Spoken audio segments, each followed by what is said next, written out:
Oh my goodness, friends, if you like bread, and especially if you like sourdough bread, you're going to want to stick around for this video. Today, we are making sourdough dinner rolls. Now, the original recipe says same day sourdough dinner rolls, and you can definitely make these all in one day if you start in the morning, but I did choose to let these rise overnight. So for us, it's going to be 2-day sourdough dinner rolls. So first, I'm just gathering the initial ingredients in the bowl, and I'm measuring those on my kitchen scale. So we're starting out with 310 grams of milk, 57 grams, approximately 1/4 cup of butter that has been softened, 1 large egg, 100 grams of sugar, 5 grams of salt, 575 grams of bread flour,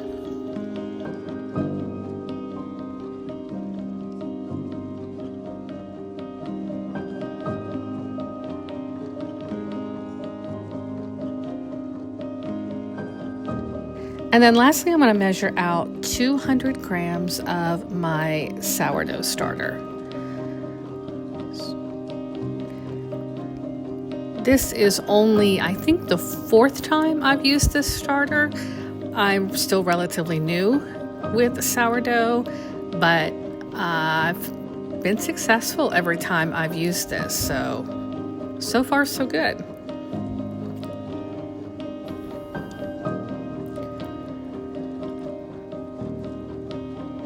They do say it's really important to use your scale to measure out the ingredients in grams, because sometimes, bread doesn't exactly measure out the same amount, depending on how you scoop it. And also, salt and sugar. So it's just, if you have a kitchen scale, I would really advise using that. Okay, so I'm trying to mix this now without making a huge mess, but not being very successful at it. And the recipe says to knead this together for 15 to 20 minutes.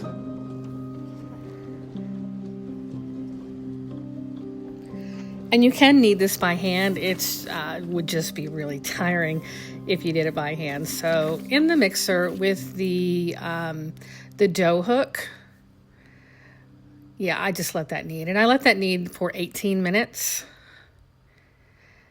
And now I'm just going to pull it out of the bowl. And I'm going to do what they call the window pane test. Getting that bowl off the mixer for some reason was really difficult today. It wanted to stick in there for some reason.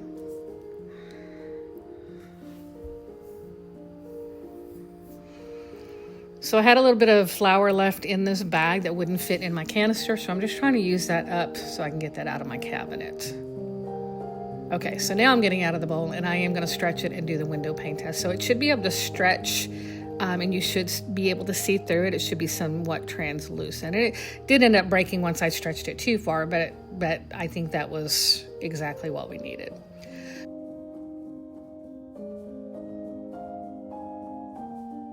So I'm going to shape this into a ball using a little extra flour so it's not quite as sticky. Trying to use up the rest of that bag.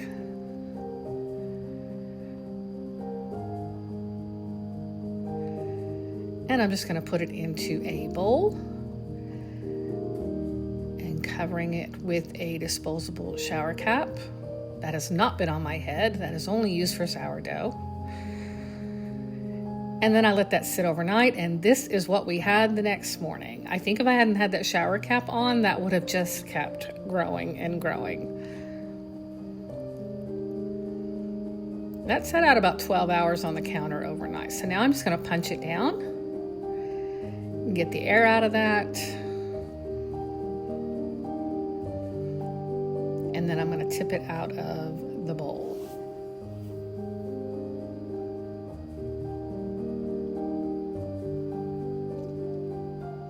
So the recipe says this will make 15 dinner rolls. and it says that each dinner roll should be approximately 85 grams. So I am going to get my kitchen scale out again, and it's a bit tedious, but I'm going to try and measure each of these to very close to 85 grams each. Getting out my 9x13 casserole dish, and I will grease that. They're going to sit in this casserole dish and proof for another 3 hours.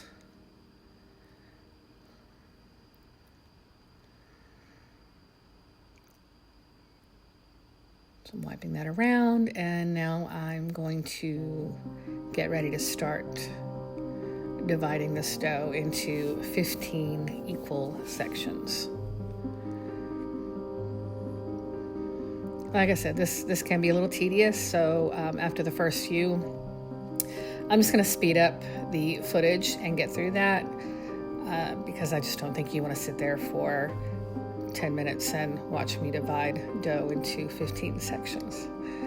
Or maybe you do. I mean, to each his own. But I want to assume that you don't want to see all of that. At least not at regular speed.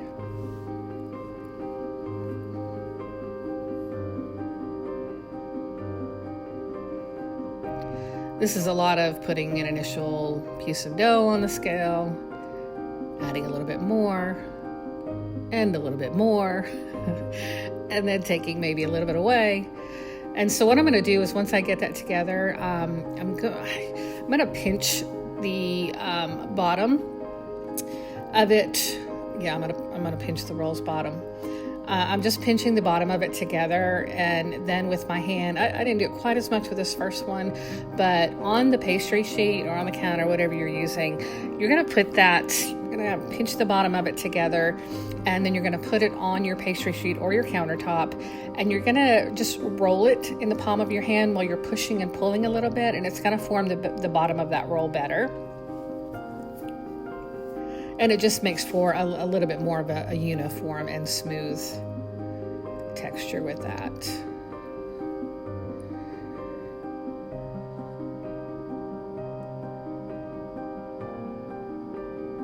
So yeah, I'm pinching a lot of bottoms this morning.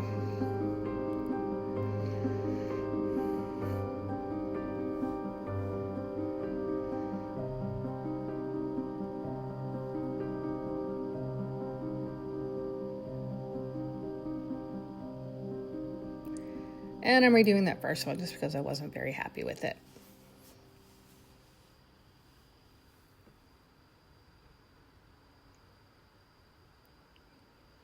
So my oldest daughter is bringing the grandchildren over, and we're going to have dinner. So I have a roast in the crock pot, and these ended up being the absolute perfect dinner roll to go with that.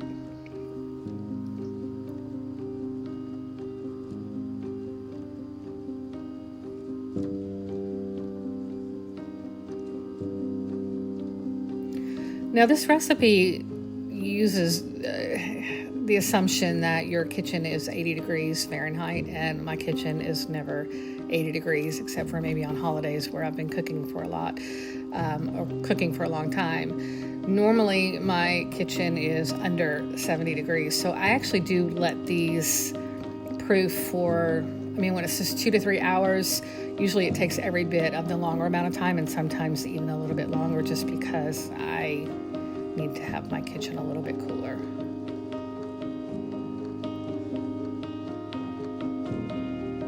And if you're menopausal, you'll know exactly what I'm talking about.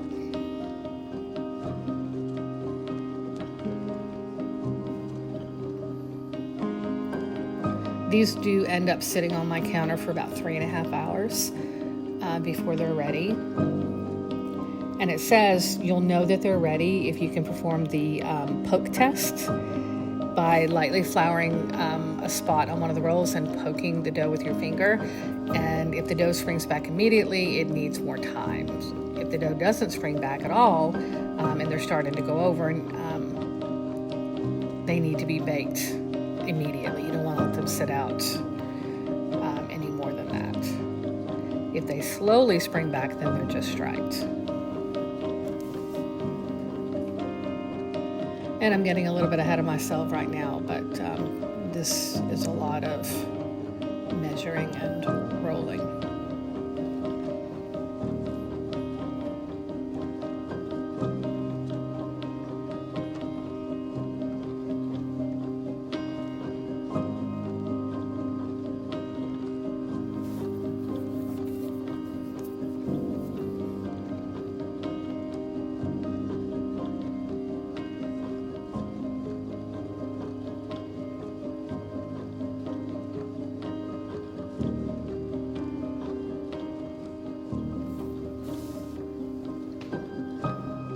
So I've done pretty well.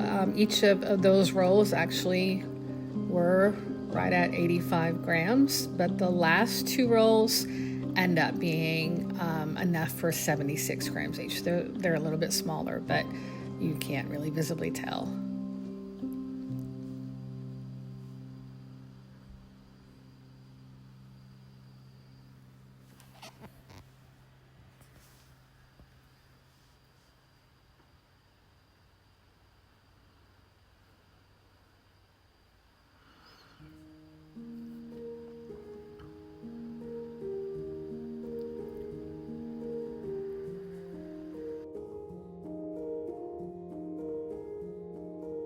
Now I'm just spacing them out to give that last one enough room.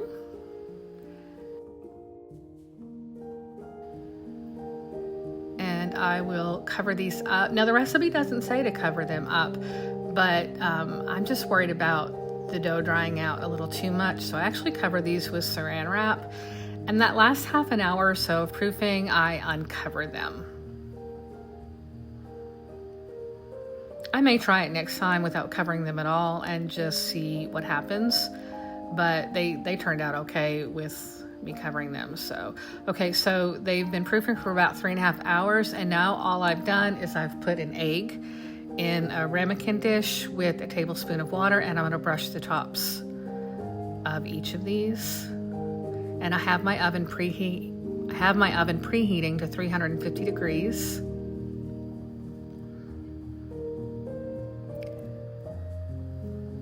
And then I'll put these in here, and the recipe calls for 25 to 30 minutes in the oven. I actually do use the full 30 minutes because the tops didn't really start to brown until that last 5 minutes or so. And they actually could have been even a little bit more brown, so maybe a few more minutes in the oven wouldn't have hurt them at all.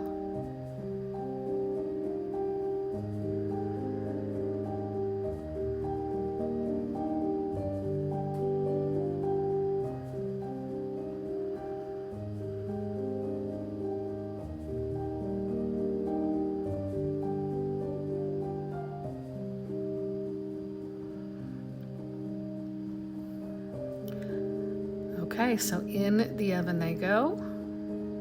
That baking stone was just left in there from last time. I just left it in there. I don't think it's gonna hurt anything. And just like magic, out of the oven they come. So I have a couple of tablespoons, actually just about 1.5 tablespoons of melted butter, and then I have some flaky sea salt. So now that they're done, I'm going to brush them with that melted butter and then sprinkle just a light sprinkle of the flaky sea salt on top. Just some nice added flavor for the very tops of those. And of course, when we eat them, we're gonna add lots of butter, so.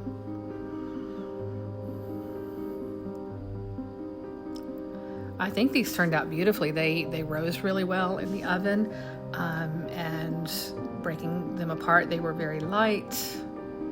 So I think it's I love regular dinner yeast rolls, but these were just a little bit elevated from that. Plus sourdough is just healthier for your gut, so why not?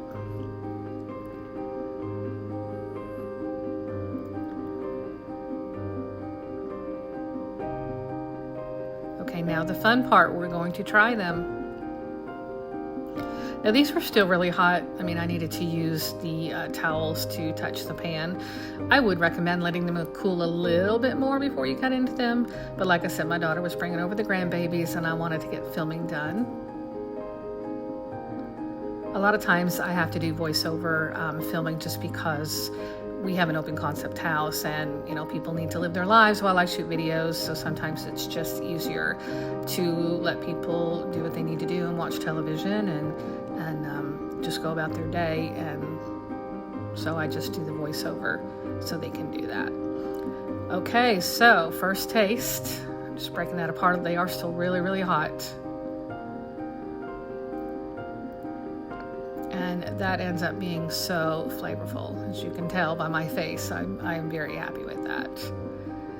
Now, just for that little extra kick, I'm gonna add a little bit of butter. And that butter is melting very quickly on that. And that is one tasty dinner roll.